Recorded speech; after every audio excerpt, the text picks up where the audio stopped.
la compagnie. Nous voici pour une nouvelle vidéo et on a essayé d'être à peu près dans les times. Il s'agit d'une vidéo update lecture sur Campus Drivers tome 4 Love Machine de C.S. Quill aux éditions Hugo, qui est absolument une bricasse parce que le tome 5 sort le 27 septembre, 27 ou 29, je ne sais plus. 27 septembre, il sort le tome 5, dernier normalement.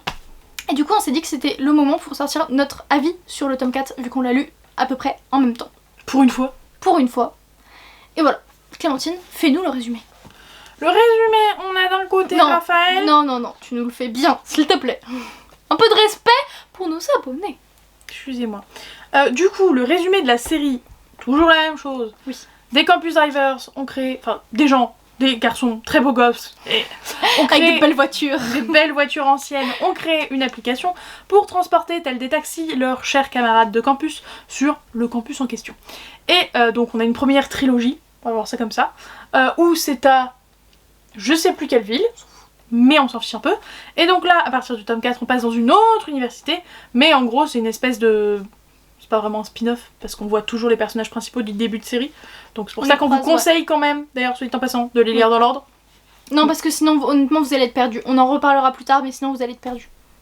Bref. Mais on n'est plus à l'endroit initial. Voilà. Et on a donc Raphaël d'une part et Juliette de l'autre. Raphaël, lui, est un nouveau Campus Drivers et va apprendre qu'ils vont devoir fusionner... Enfin, fusionner, non. Partenariater avec une autre application qui est la Love Machine. Et la Love Machine, qu'est-ce que c'est? C'est une application de rencard sur leur campus. Et c'est Tinder. Oui, c'est un peu le Tinder de leur campus. Et le problème, c'est que lui, bah, il est pas... Enfin, les applications de rencontre, l'amour, cœur... Parce que le but de ce partenariat, c'est que les chauffeurs, ils les emmènent du point A au point B, etc. du rendez-vous des personnes qui sont sur l'application. Et donc, lui, c'est pas trop son trip. Non, vraiment, il a pas envie. Et de l'autre côté, on a Juliette qui se fait pousser aux fesses par ses frères et sa sœur en mode... Et une amie. Et une amie aussi. Bien les choses. Oui, c'est vrai.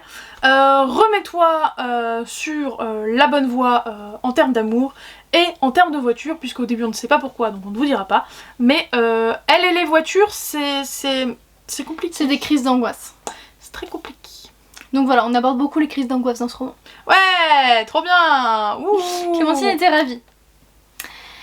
Bah écoute, est-ce qu'on est bon pour notre avis? Ouais, on peut même commencer par là si tu veux. Allez, si tu veux commencer à parler de la crise d'angoisse, vas-y, parce que moi ça m'a pas impliquée. Ah bon? Ça t'a pas chamboulé outre mesure? Non. Non, d'accord. Bien moi je fais des crises d'angoisse, très souvent. Et je fais des crises d'angoisse en voiture. Pas du tout pour les mêmes raisons que Juliette, donc je vous tairai mes raisons comme les siennes, comme ça je spoil pas, parce que si je vous dis les miennes, forcément ça peut pas être celle de Juliette, vous voyez. Mais... toujours est-il que je fais des crises d'angoisse en voiture. Et c'est une vraie torture, un véritable enfer, surtout quand on prend la voiture, littéralement, au quotidien, pour aller au boulot, pour aller voir des gens, pour faire à peu près tout, on prend la voiture. C'est un enfer. Et vous allez me dire, mais prends les transports en commun. C'est pire. Donc c'est non, c'est la voiture quand même. Bref, toujours est-il que un bon point à C.S. Quill, qui écrit très bien les crises d'angoisse, parce que moi j'étais derrière mon livre, tranquillement chez moi, absolument pas dans les transports, en train de suer sang et eau, en mode c'est un livre mais ça part comme un début de crise d'angoisse de mon côté tellement je le comprends et je sais exactement ce qui se passe et mes propres crises d'angoisse ressemblent à ce qu'elle fait. Pas pour les mêmes raisons, mais les résultats, les conséquences physiques sur elle sont les mêmes que moi. Donc j'étais en mode c'est trop réaliste. Alors que moi pour le coup ça m'a absolument pas touchée, ça m'a pas paru si réaliste que ça, enfin ça m'a... Si. Vraiment je le voyais de l'extérieur... Si, c'est tout pareil. Donc oui, ça, très bien écrit. Mais du coup, peut-être si vous êtes sensible à ça, voilà. C'est un trigger warning chelou, mais il est là. Pour la note, j'en ai pas mis, mais si je devais en donner une, on serait à, attention, c'est très précis, 16,75. Et B? Presque 17, mais on reste dans le 16. Très bien. Et toi? 9,5. Très bonne lecture. Obviously. Et par rapport aux autres tomes de la saga? Je sais pas. Le moins bon c'est toujours le 3. Après je mets quand même le 2 parce que moi je l'ai pas aimé tant que ça. Et je pense que j'ai préféré le premier donc il est en deuxième place sur 4. Je m'en doutais que ce serait ça que tu dirais. Moi au début j'étais très sceptique sur ce tome-ci. Je l'ai lu en lecture commune d'ailleurs sur notre Discord. Et bon, j'ai eu un peu de mal à lire au début parce que j'avais pas le temps, mais je suis vite rentrée quand même dans le clou. Mais j'ai eu beaucoup de mal avec l'humour que j'ai trouvé très forcé. Alors j'adore Seth Quill, j'adore son humour, j'adore ses romans, je les ai tous... Non, je les ai pas tous aimés, mais je les ai presque tous aimés. Son humour me fait toujours beaucoup rire. Et là vraiment je trouvais que c'était juste forcé. Qu'elle s'était forcée à faire des blagues, que ses personnages ils étaient... que ça faisait vraiment trop forcé. C'était pas naturel, ça m'a pas mise mal à l'aise, mais j'étais pas du tout dedans. Donc voilà, c'est quelque chose que ça m'embêtait. Et pareil, dans le sens de trop forcé, je trouvais qu'elle impliquait ces personnages d'autres romans beaucoup trop. Mais on les voit beaucoup trop, il y a beaucoup trop de leur délire sans qu'on t'explique forcément pourquoi, etc. Et ça, pareil, j'ai trouvé que c'était forcé. On les a pas autant dans d'autres spin-offs de romances. J'ai trouvé que c'était trop et ça m'a un peu saoulée. Je ne suis pas d'accord. Comme souvent. Comme souvent, et c'est ça qui fait l'intérêt de ces updates communs. Je suis pas d'accord, mais alors de A à Z. Mais il y a une partie que je trouve prévisible. Le côté humour, moi j'ai kiffé. Mais j'ai l'humour beaucoup plus lourd que Laurine. Donc forcément, je suis pas surprise que quand l'humour me plaît de ouf à moi, elle trouve que c'est trop lourd. Mais j'insiste sur le fait que c'était au début et c'est surtout les moments avec les amis. Parce qu'après j'étais à fond, je vous le dirai plus tard, mais c'est vraiment l'humour qu'il y a au début du roman, les 100 premières pages, qui est très lourd. Après c'est bon. Mais les 100 premières pages, c'est comme si elle s'était forcée d'écrire en fait. Et je pense que ça a été un peu le cas parce que par exemple elle avait des deadlines et tout à chaque fois et je sais pas ce qui s'est passé, mais les 100 premières pages pour moi c'est pas la même qualité que le reste. J'ai même noté précisément dans mon fameux calepin des jeux de mots de merde. Exemple, paninichon. C'est nul, mais ça me fait rire. Ça me fait rire, voilà, c'est débile, c'est gras, mais j'aime beaucoup. Voilà, c'est des jeux de mots de qualité comme je disais. Soit. Sur le début, moi figurez-vous que j'ai noté que c'était un bon résumé de ce qui se passait dans les précédents, sans qu'on s'attarde pendant 3 ans et demi dessus parce que ça c'est pénible, et en même temps, c'est pas une saga spin-off, c'est un tome 4. Donc t'es pas censé le lire avant, donc c'est censé être qu'un résumé, et c'est normal, c'est pour ça que je faisais non de la tête pendant qu'elle était en train de s'exprimer, mais je ne l'ai pas interrompue, je suis fière de moi. C'est gentil, c'est rare. C'est rare, notez-le. Je me contiens encore, c'est fou. Mais non, en fait, c'est normal qu'ils soient aussi présents. Alors, d'un point de vue spatial, qu'ils soient si souvent sur ce campus-là, alors qu'ils sont censés être sur un autre, pourquoi pas. Mais en même temps, ils ont fini leurs études, si je dis pas de bêtises. Ils ont fini, donc on s'en fout du campus. C'est pas gênant. Ils sont aux 4 coins les uns des autres en plus. Le fait qu'ils soient régulièrement dans le coin, moi je trouve pas ça incohérent. C'est un tome suivant de série, et comme dans plein d'autres séries, bah tous les protagonistes d'avant, tu les recroises régulièrement. Moi ça m'a dérangé, j'ai trouvé que les personnages secondaires étaient trop présents. Non, moi ça m'a posé aucun souci. Au contraire, j'ai kiffé les revoir par-ci par-là, parce qu'ils sont pas là tout le temps non plus, faut pas abuser. Moi j'ai kiffé. Pour continuer sur l'humour, parce que comme d'habitude j'ai 12 000 trucs de plus à dire que Laurine, donc je me permets de continuer. Déjà, un truc qu'on n'a pas dit dans le synopsis, c'est que Raphaël est handicapé. Raphaël a une prothèse. Et du coup, littéralement... À la jambe. À la jambe, oui, pardon. Littéralement, mon premier commentaire sur ma chronique c'est un campus driver avec une prothèse. Voilà, j'étais trop heureuse. Et du coup, je rebondis sur ça et sur ce qu'on a dit plus tôt, l'humour. Oui, par rapport à ça, c'était top. L'humour vis-à-vis de son handicap est magnifique. Très bien super, fait. Incroyable, très bien fait. Puis même c'est inclusif, tout ça, vraiment j'ai adoré. C'était génial, c'est inclusif, il n'y a pas de moquerie en fait, c'est ça. C'est que la plupart du temps quand on fait de l'humour avec un handicap, quel que soit l'handicap, mental, physique, ce que tu veux, c'est de la moquerie souvent. Là c'est pas de la moquerie, genre c'est drôle. Et on se moque pas de lui, on n'est pas en pitié non plus devant le fait qu'il a pas de jambe, ou qu'il lui manque un bout de jambe tout du moins. Parce que je crois que la prothèse c'est à partir de dessous son genou, si je dis pas de bêtises. Bref, donc, c'est très bien fait, l'humour sur sa jambe. J'ai vraiment des scènes en tête où il se fout de sa gueule avec sa jambe, et je trouve ça très très drôle. Je pense que peu d'entre vous ont la ref de L'homme à l'oreille coupée. L'as-tu? Non. Non. C'est un tout petit livre de Jean-Claude Mourleva, souvent vu à l'école quand on est petit, genre école primaire.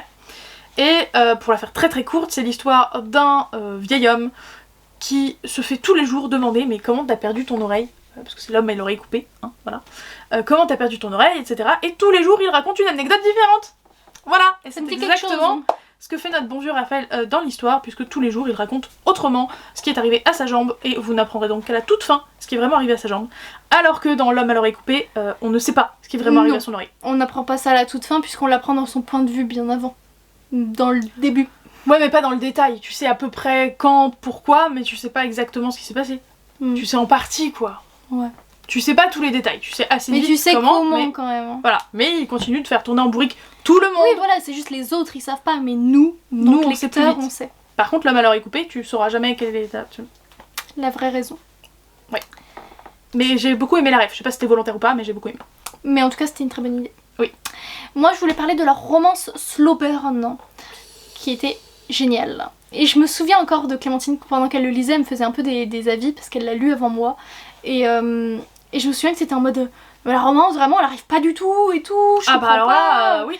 Alors que t'abuses, vraiment t'abuses. Parce qu'elle était hyper présente. Alors Non. oui, c'est un Friends to Lovers slow burn. Mais Clémentine, arrête d'abuser. C'était de la romance dès le premier tiers. Il y a genre 460 pages, un truc du style, je crois. 500. Peut-être plus, Il y en a plus. 500, je sais plus. 550. 550, j'ai oublié une centaine, excusez-moi. Il y a 550 pages, je crois que je t'ai envoyé un message, genre page 350 pour te dire T'abuses. la mention du mot attirance vient d'être faite, ça y Oui, mais est, c'est allô, pas parce mayday, que mayday. c'est pas parce que eux ne se rendent pas compte que nous, on se rend pas compte, Clémentine. Mais non, parce que pour moi, avant, ils étaient en train de devenir potes. Avant, c'était pas de la romance. Alors, ça va dans le sens, tu si vois. jeune, Mais si innocente. Elle ne lit pas assez de romance. Je sais. elle se fout de ma gueule. Oui, mais Me prend comme une demeurée. j'ai raison. Mais j'y suis pour rien. Moi, je suis capable de me comporter comme ça avec des potes qui C'est resteront ton des potes et seront des problème. potes. Jeune et innocente. Elle me fatigue, elle me fatigue. Non, en vrai, je comprends ce que tu veux dire, mais je suis... Enfin, dans le cadre d'une romance, pour moi, c'est que la romance, elle a déjà commencé. T'as déjà des petits trucs où t'es en mode trop mignon et tout. C'est que la romance, elle a commencé. Donc oui, c'est très slow burn, d'accord. Mais moi, en fait, je m'attendais à autre chose par rapport à ce qu'elle m'avait dit. Je m'attendais à ce que la romance, vraiment, ça commence à la fin et tout. Mais trop bizarre pour une romance. Non. Mais c'est peut-être Ça pour commence pas ça, à la en fin. fait. C'est comme je t'ai prévenu, ça allait mieux. Peut-être Non, ça. je pense que c'est juste que je suis partie... Enfin, Ouais, c'est mais bon, ça, ouais. je suis pas d'accord. Donc moi j'adorais la romance, je les ai trouvés absolument adorables, vraiment ils étaient trop mignons et je trouvais qu'ils se complétaient vachement bien. Donc oui, en soi, très bon slow burn, très bien exécuté, et c'est le fait que j'ai adoré la relation entre les deux personnages principaux, autant la dynamique que la romance qu'il y a entre eux, qui a fait que j'ai autant aimé ce roman, alors que pourtant le début était compliqué par rapport à l'humour. Mais le personnage masculin était très amusant et c'est la dynamique entre les deux que j'ai grave kiffé, donc c'est pour ça que ça a été une très bonne lecture quand même. Très bien. Moi je suis entre guillemets mitigée vis-à-vis du slow burn, c'est ça qui lui a fait perdre le coup de cœur, parce que clairement ça aurait pu. C'est que en même temps j'aime beaucoup les slow burn en règle générale, je trouve ça trop bien. D'autant plus cohérent que dans les Enemies to Lovers c'est cohérent, dans les Friends to Lovers c'est cohérent, enfin en règle générale c'est quand même très cohérent le slow burn. Bref. Mais là du coup, quand toi t'y voyais de la romance, j'y voyais de l'amitié. Donc moi j'ai pas eu mon quota de romance si tu veux. Puisque pour moi la romance a vraiment démarré, comme je le disais tout à l'heure, Moi à plus de la moitié du bouquin. j'attendais qu'il saute dessus depuis le début. Donc ça c'est le côté qui m'a un peu déçue. Et en même temps, vous serez potentiellement d'accord avec moi, je trouve que en termes de slow burn, c'est toujours plus... quand la romance arrive enfin, c'est beaucoup plus marquant dans un slow burn que dans une romance lambda. Parce que ça fait tellement longtemps que toi t'es derrière ton bouquin, t'en peux plus, tu te languis, qu'ils s'embrassent enfin, ne serait-ce que ça, que quand ils se mettent à s'effleurer le genou, t'es tout émoustillé derrière ton livre. Et Alors c'est que t'es en mode... c'est ça qui est génial dans les romances historiques. Aussi, oui. Et que j'adore. Mais du coup, là pour le coup, ça arrive tardivement, et donc quand il s'est enfin passé un truc, j'étais en mode à courir dans tous les sens. Alors Oui, que je suis c'était grave d'accord. juste embrasser ou je sais plus ce qui se passe en premier, mais c'était juste passé un petit truc. Alors, il y a une petite scène contre un arbre pour leur premier baiser, c'était pas mal, hein. Je dis ça comme ça, hein. Écoute, Ils s'emballent d'un coup, hein. l'arbre est heureux que ça soit passé lui aussi, c'est tout ce que je dirais. Voilà. Il y a pu voir un cul de près. Voilà. Mon petit point négatif, parce que j'en ai noté un quand même, des fois les dialogues c'était pas clair de qui parlait. Ça va pas... Des fois j'ai trouvé que c'était pas clair. Et pourtant c'est une erreur de débutant et elle en est pas à son premier livre. Donc j'ai pas compris ce qui s'était passé, peut-être que j'étais déconcentrée, ça Puis c'est peut-être moi. pas forcément les auteurs qui corrigent ça, c'est les éditeurs, hein, souvent. Je sais pas, mais en tout cas il y a certains moments où c'était pas clair. C'est le travail de l'éditeur de repasser derrière Oui. pour ça. Et enfin, si vous êtes toujours là, que vous l'ayez lu ou pas lu, attendez avec impatience les beignets. C'est tout ce que je dirais. C'est vrai qu'elle nous avait envoyé un message sur le Discord en mode quand vous serez au beignet, dites-le moi. Dites-moi ce que vous pensez des beignets, hein. Mais c'est un passage très amusant. C'est un passage très amusant, très précis certes, mais très amusant. Et que j'ai trouvé absolument incroyable et Très drôle. j'ai adoré. Je veux pas J'ai trop adoré. que vous attendiez en fait à un truc énorme. C'est pas un truc c'est un truc à la incroyable. con. Oui, c'est Mais complètement un drôle. truc à la con, mais c'est du CS Quill tout craché. C'est très drôle. Et surtout, de mon point de vue, il se passe vraiment pas grand chose pendant toute la moitié du livre. Quand il se passe la scène des beignets, t'es en mode ok, ça sort de l'ordinaire, c'est drôle, j'apprécie. Ok. Voilà, les beignets. Et si vous cuisinez des beignets, n'hésitez pas à m'envoyer. Voilà, je travaille à la Fnac de Tessouillet, je rappelle. Apportez-les pour le déjeuner. Voilà. Soit. Des choses à rajouter, Non. Micheline? Rien à dire. Très bien. Très bonne lecture, même si le début a été plus laborieux pour moi. Très bien. Bon écoutez, merci beaucoup de nous avoir suivis dans cet update. J'avais dit à Clem qu'on pouvait faire rien que sur ce livre. Non, ça a duré 5 minutes et tout. Alors nous, on en est à 18 minutes de tournage. Donc je savais que ce serait suffisant. Puis surtout, c'est parfait pour la sortie du tome 5. Oui. Donc merci de nous avoir suivis pour cette vidéo. N'hésitez pas à mettre un petit emoji, soit Cœur de bleu. voiture, soit cœur bleu. Je proposais Parce aussi. que le livre est bleu. Comme vous voulez. Donc cœur bleu ou un truc de voiture. Mettez un petit pouce en l'air. Et un commentaire. Et on vous dit à bientôt. Ciao.